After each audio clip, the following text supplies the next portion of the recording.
आइए प्रारंभ करते हैं इकोनॉमिक्स में एक नया टॉपिक, विषय अर्थशास्त्र। और हम लोग नया टॉपिक पढ़ेंगे आज, जिसका नाम है बाजार। अंग्रेजी में इसको हम मार्केट कहते हैं। बाजार क्या है और बाजार के प्रकार कितने होते हैं, तो बड़ी आसान है कि बाजार एक ऐसा शब्द है जिसका प्रयोग हम लोग सुबह से शाम तक अनेकों बार करते हैं। नहीं तो मन में आता होगा प्रश्न कि बाजार है क्या? नहीं, बाजार का नाम सुनते ही लगता है कि बहुत प्रकार का वहां पर खिलौना देखने को मिलेगा, नाश्ता वगैरह का दुकान होगा, नहीं अच्छा कपड़ा मिलेगा वहां पर। नहीं, मतलब बाजार एक होता क्या है, तो बाजार एक जगह होता है। बाजार क्या होता है? एक जगह होता है, एक स्थान होता है जहां पर क्रेता मतलब सामान को खरीदने वाले और विक्रेता अर्थात सामान को बेचने वाले क्या होते हैं? इकट्ठा होते हैं, जमा होते हैं और अपने वस्तु का क्या करते हैं? विनिमय करते हैं, अदला बदली करते हैं। एक शब्द में कहा जाए तो बाजार का शाब्दिक अर्थ होगा विनिमय स्थल। क्या कहेंगे? विनिमय का मतलब होता है अदला बदली। बाजार में दो महत्वपूर्ण तत्व हैं। बाजार में दो तत्व हैं कारक, एक होता है क्रेता,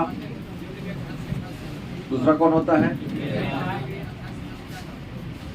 तो क्रेता उसे कहते हैं जो सामान को खरीदता है, विक्रेता उसे कहते हैं जो सामान को क्या करता है? विक्रेता सामान को देता है, किसको? क्रेता को। क्रेता उसको कहते क्या देता है? मतलब सामान से पैसा का क्या होता है? अदला बदली जिस जगह पर होता है, जिस स्थान पर होता है, उसी स्थान को क्या कहते हैं? बाजार।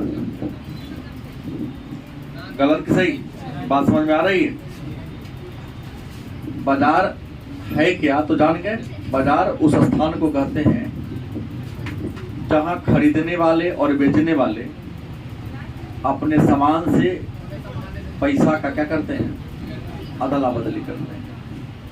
आप पैसा देते हैं, वह पैसा के बदले में क्या देता है?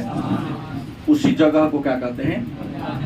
बाजार कहते हैं। अब सवाल होगा, बाजार जान गए तो एक मन में एक आपको उठता होगा प्रश्न कि बाजार के सर तत्व कौन कौन है? बाजार के तत्व कौन कौन है? तो बाजार का तो पहला तत्व अगर पूरे की बात करें तो बाजार के 6 गो तत्व हैं। कितने तत्व हैं? बाजार के 6 तत्व हैं। अगर इसमें पहले तत्व की बात करें तो बाजार के लिए सबसे पहले बात एक क्षेत्र होना चाहिए। क्षेत्र माने जगह। बिना जगह के बाजार की कल्पना आप नहीं कर सकते। ठीक है, जगह होना चाहिए। बाजार में दूसरा क्या होना चाहिए? बिना वस्तु का बाजार होगा। तीसरा कौन होगा? क्रेता होना चाहिए। चौथा क्या होगा? विक्रेता होना चाहिए। पांचवा क्या होगा? वस्तु का एक निश्चित मूल्य होनी चाहिए। छठा क्या होना चाहिए? स्वतंत्र प्रतियोगिता होनी चाहिए। क्या होनी चाहिए? स्वतंत्र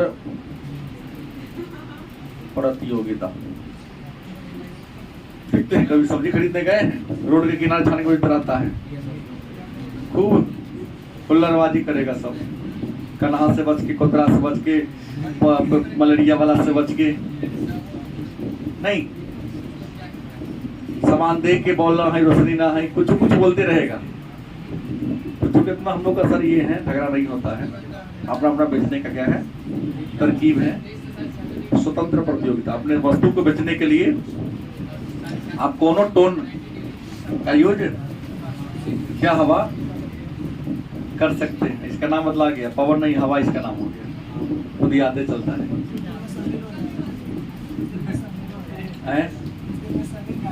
हाँ, कुछ में समीर नाम हो जाएगा इसका।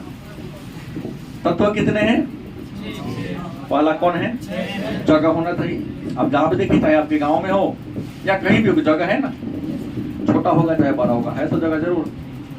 वस्तु वहां रहता है, खरीदने वाले रहते हैं, बेचने वाले रहते हैं, वस्तु के दाम होता है बाजार में, और वहां पर स्वतंत्र प्रतियोगिता होता है।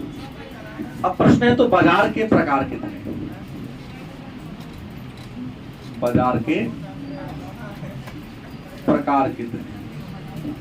तो मैं प्रयास करता हूं कि सारे को विस्तार से यहां बता दूं, वर्गीकरण कर दूं, लेकिन पढ़ना तो मात्र यहाँ पर 2 दिन हुआ है, आपको सब पढ़ना नहीं है। पूर्ण प्रतियोगिता और एकाधिकार आपको जाना है मात्र। लेकिन बाजार के प्रकार कितने हैं या किन किन आधार पर बाजार का वर्गीकरण किया गया है, तो बाजार को कई आधार पर बांटा गया है। पहला वर्गीकरण है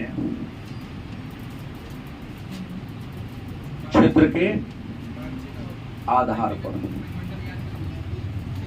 किस आधार पर? दूसरा वर्गीकरण है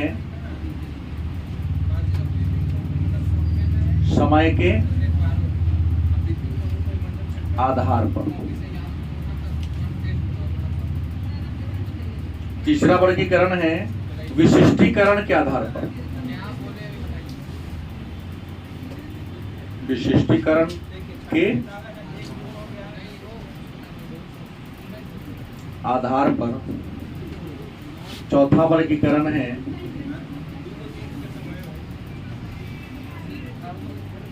बिक्री की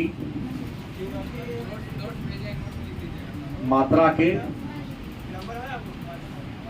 आधार पर।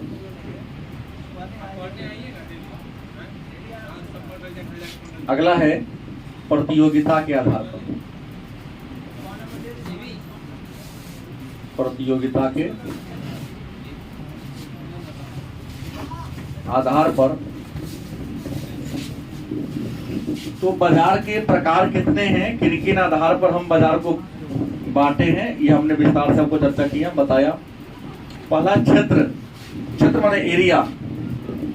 क्षेत्र के आधार पर बाजार के 4 प्रकार होते हैं। कितने प्रकार? पहला कौन है? स्थानीय बाजार। कौन बाजार? हमारे ग्रामीण क्षेत्र में वो जो 4 बजे लगते हैं, 6-7 बजते बजते बाजार क्या होता है, लोग दिन भर अपने खेतों में काम किया, साँझ में अपने खेत के उत्पाद को उठा के लाया, बाजार में रखा, बेच लिया। छोटा बाजार होता है ना। दूसरा कौन है? क्षेत्रीय।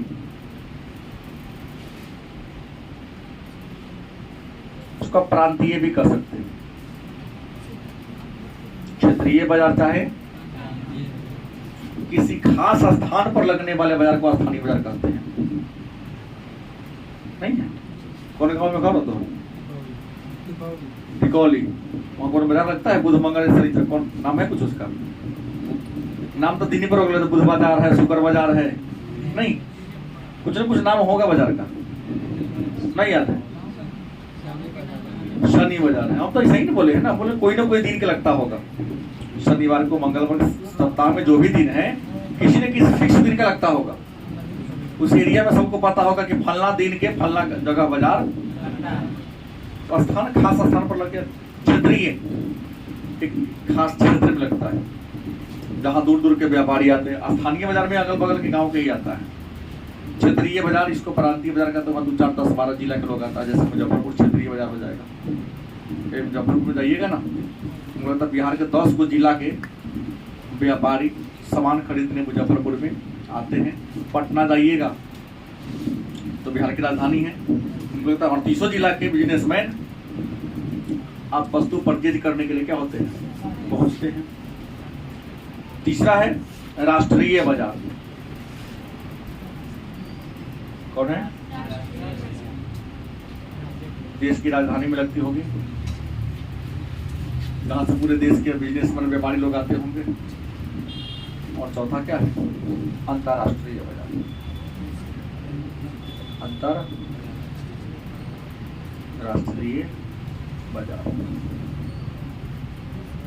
एक अंतर्राष्ट्रीय बाजार की स्थापना के व्यक्ति ने किया था, नाम है सिकंदर। सिकंदर ने जिस अंतर्राष्ट्रीय बाजार की स्थापना किया था उसका नाम था सिकंदरिया, चाहे एलेक्जेंड्रिया। याद होगा, पढ़े होंगे पहले आप लोग क्लास 10 के हिस्ट्री में शायद। सिकंदरिया नामक या एलेक्जेंड्रिया नामक विश्व बाजार की स्थापना सिकंदर ने किया था। तो क्षेत्र के आधार पर बाजार के कितने प्रकार हैं? समय के आधार पर, क्योंकि समय को मार्शल नामक विद्वान ने, मार्शल नामक अर्थशास्त्री ने समय को 4 भागों में बांटा है। समय का वर्गीकरण मार्शल ने किया, अति अल्पकाल, अल्पकाल, दीर्घकाल, अति दीर्घकाल। क्या? तो समय के आधार पर बाजार का 4 प्रकार हैं। पहला का नाम है दैनिक बाजार। क्या है? माने वह बाजार जो डेली लगता है।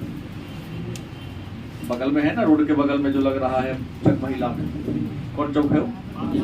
यादव चौक के पास यही लगता है ना। अब लग गया होगा, कुछ लोग सब्जी लाके वहां रखना शुरू। गुदरी बाजार, डुगरा शंकर चौक पर जो बाजार लगता है, यहाँ भी गुदरी बाजार है। जो बाजार डेली लग रहा है उस बाजार को क्या कहेंगे हम? दूसरा कहता है अल्पकालिक बाजार। कुछ ऐसे बाजार हैं जो कम समय के लिए लगते हैं, हमने कहा वही स्थानीय बाजार। 2 दिन 4 दिन के गैप पर लगता है। 2-3 घंटा शाम में होता है, रात वहां कोई जनरेटर बॉल की सुविधा नहीं है। जब तक सूर्य का से प्रकाश से जगह दिख रहा है, लोग सामान बेचता है, जगह दिखना खत्म, दुकानों से लग गया। अब मोबाइल सामान बचल है दबा लेता है। लेकिन अब गांव में भी लोग सोलर वाला प्लेट रख ले हैं, दिन भर चार्ज किया, रात में थोड़ा देर बार के बेचा, सामान बचा हुआ है। तो तीसरा है दीर्घकालिक बाजार। दीर्घ लंबी अवधि तक जो बाजार खुली रहती है उस बाजार को क्या कहेंगे? और चौथा अति दीर्घकालिक।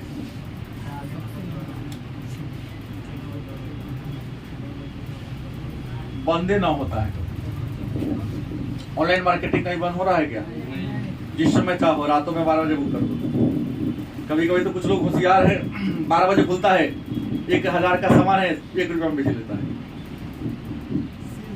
सेल जब लगता है। तो कभी कभी सुनते हैं कि बहुत महंगा सामान था तो हमको इतने में मिल गया। तो उसका समय फिक्स होता है, कुछ आधा घंटा, 1 घंटा, 10 मिनट, 15 मिनट का टाइमिंग होता है। विशिष्टीकरण के आधार पर बाजार के 3 प्रकार हैं। पहला कौन है? विशिष्ट बाजार। कौन है? विशिष्ट बाजार। विशिष्ट बाजार उस बाजार को कहते हैं जहां खास प्रकार के सामान बिकता है। नहीं, जैसे सोना बिकेगा सोना पट्टी, जहां मसाला बिकेगा मसाला, मरचाई पट्टी। जहां लोहा का होगा लोहा मंडी खुलता है ना। मेरा कहना यह है कि जहां खास किस्म के वस्तु बिकता है, गलत सही, उसे क्या कहेंगे? विशिष्ट। दूसरा क्या है? मिश्रित बाजार। कौन है? ऐसा में जहां सब कुछ बिकता है, चल जाओ गुदरी में, किराना से लेकर कपड़ा तक, मीट मछली, मीठा हल्दी सब बिकाता है। कुछ ऐसे भी बाजार हैं जहां सभी प्रकार की वस्तुएं आपको मिलती हैं, वैसे बाजार को क्या कहेंगे हम? मिश्रित बाजार कहेंगे। और तीसरा जो है वो है नमूने का बाजार। नमूने का, आपको नमूना दिखा देगा, वस्तु का प्रतिरूप दिखा देगा, पसंद हो गया तब गोदाम में जाकर सामान आपको ला देगा। नमूना दिखाकर वस्तु का क्रय विक्रय किया। जैसे जो भी कपड़ा का दवाई का ये सब आता है तो डॉक्टर के पास जाकर नमूना देखा नहीं, इस प्रकार का नमूना मैं लाया हूँ, ऐसा दवाई मेरा निकल रहा है, इस प्रकार का मैं कपड़ा बना रहा हूँ, दिखाएगा हाँ ये हमको पसंद तो बुक कर दीजिए, उस टाइप का सामान आपको आ जाएगा। क्या गुदरी में जाइए ना, चावल बहुत प्रकार के चावल है, बहुत प्रकार के दाल है, छोटा छोटा कटोरा में थोड़ी थोड़ी मात्रा में चावल दाल रख दिया है। आप देख लीजिए चावल सब कौन पसंद है आप बताइए। चाय पत्ती वाला के यहाँ जाओ तो कटोरी में 4-5 रंग के चाय पत्ता का 100 में कागज में दाम लेके रख दे, पूछने की जरूरत नहीं है।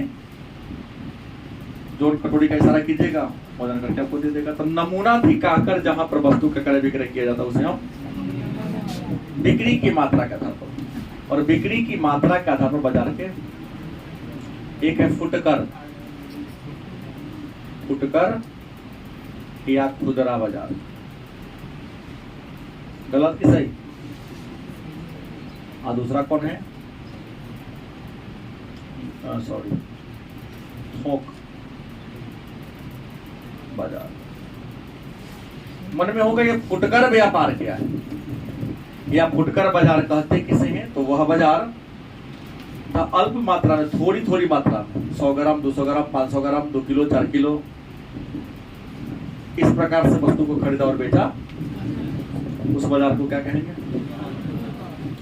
थोक जहाँ दर्जन के हिसाब से, क्विंटल के हिसाब से, टन के हिसाब से, बोरी के हिसाब से सामान को खरीदा बेचा। और रामजी शर्मा के यहाँ जाओ कहोगे 5 किलो चीनी लाऊंगा, देगा?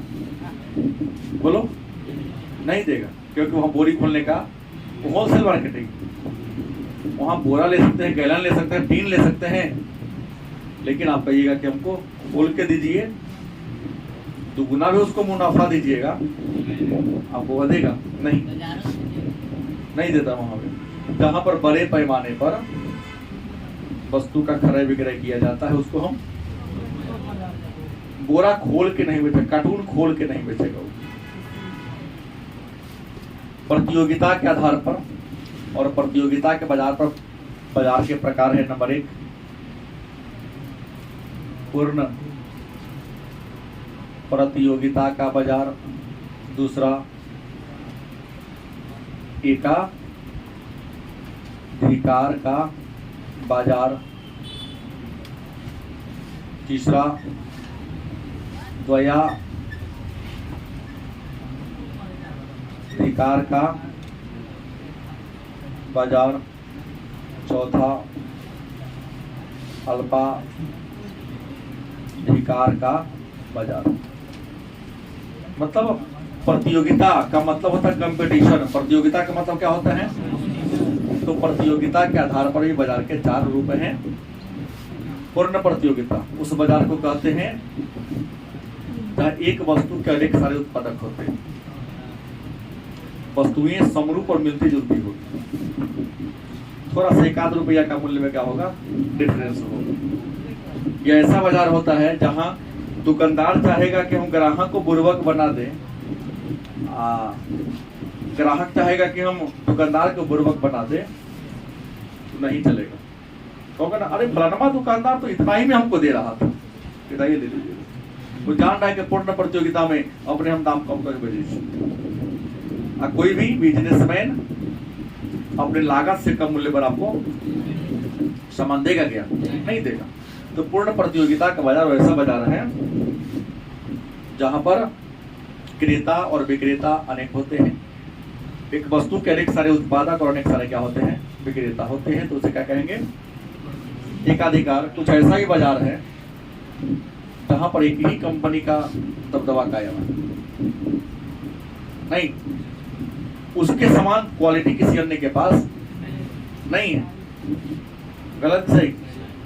जैसे टाटा नमक, अन्य नमक अभी 20 रुपए किलो बिक रहा है, टाटा 28 रुपए बिक रहा है, उसकी क्वालिटी कोई है क्या?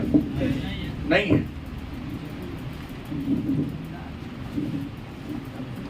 द्वयाधिकार जहां 2 होगा, वैसे नहीं होगा, होगा 2 ही उत्पादक होगा। विक्रेता अनेक हो सकते हैं लेकिन उत्पादन करने वाले क्या होगा। और अल्पाधिकार जहां वैसा बाजार जहां कुछ लोग 2, 4, 5, 10 लोग ही वस्तु का क्या करते हैं? उत्पादन करते हैं। दुकान बहुत खुला होगा लेकिन प्रोडक्शन दुइयो करेगा। जैसे पेट्रोलियम को ले लें, एक अधिकार में इंडियन रेलवे हो जाएगा। गलती की सही, भारत में इंडियन रेलवे का विकल्प कोई है? वो अपना ही तय करेगी। अल्पाधिकार में देखो ना, पेट्रोलियम ले लो, पेट्रोलियम 4-5 कंपनी का साथ है अपने यहाँ, हिंदुस्तान पेट्रोलियम, भारत पेट्रोलियम नहीं, रिलायंस वाला चल रहा है, रिलायंस चालू हो गया, रिलायंस है, कियान एनर्जी है, उसमें और भी है ना, इंडियन ऑयल है। हमको लगता है 5-10 से ज्यादा कंपनी नहीं है जो पेट्रोलियम और प्राकृतिक गैस को बेच रही है। तो यहाँ क्या कहेंगे? अल्पाधिकार कहेंगे। कुछ लोग, कुछ कंपनी जब वस्तु के उत्पादन पर अपना दबदबा जमा लिया हो उसको हम क्या कहेंगे? अल्पाधिकार। लेकिन आपको हम पढ़ाएंगे मात्र यही 4 के बारे में, परिभाषा देंगे और विशेषता को बताएंगे। बाकी ये जो है बाजार टॉपिक आया है तो हमको लगा बता देना बेटर है। संभव है ये पुस्तक में शायद नहीं दिया है, केवल प्रतियोगिता के आधार पर आपको क्या करना है? पढ़ना है। लेकिन ये जान लिए तो दिक्कत नहीं है, क्योंकि भूगोल में कई बार पूछ दिया है फुटकर बाजार और थोक बाजार में क्या अंतर है। और आपके इकोनॉमिक्स में भी प्रश्न 2 नंबर में आया है प्रश्न कि खुदरा बाजार किसे कहते हैं और थोक बाजार, खुदरा बाजार और थोक बाजार में अंतर क्या है। तो आज हम केवल बाजार और बाजार के प्रकार के बारे में जाने हैं। अब ये 4 टॉपिक हमको पढ़ना है, बाकी तो सबका परिभाषा हम बता ही दिए आपको। और परिभाषा अगर हम ना भी बताएं तो हमको लगता है कि आप इसको देखकर बड़ी आसानी से परिभाषित कर सकते हैं, क्योंकि छोटे तो है नहीं, थोड़ा सा IQ तो है ही, लगा ही लेते हैं कभी कभी, तो हाँ कभी कभी, हर समय नहीं लगाते हैं। इस सब को नहीं पढ़ना है, इसको पढ़ना है। तो मंडे को जो क्लास हमारी होगी प्रतियोगिता के आधार पर सब बाजार की विशेषता को बताएंगे और किस बाजार में वस्तु की कीमत कैसे तय होता है, एकाधिकार में वस्तु का दाम कैसे तय होगा, पूर्ण प्रतियोगिता में कीमत कैसे तय होगा, हम बताएंगे।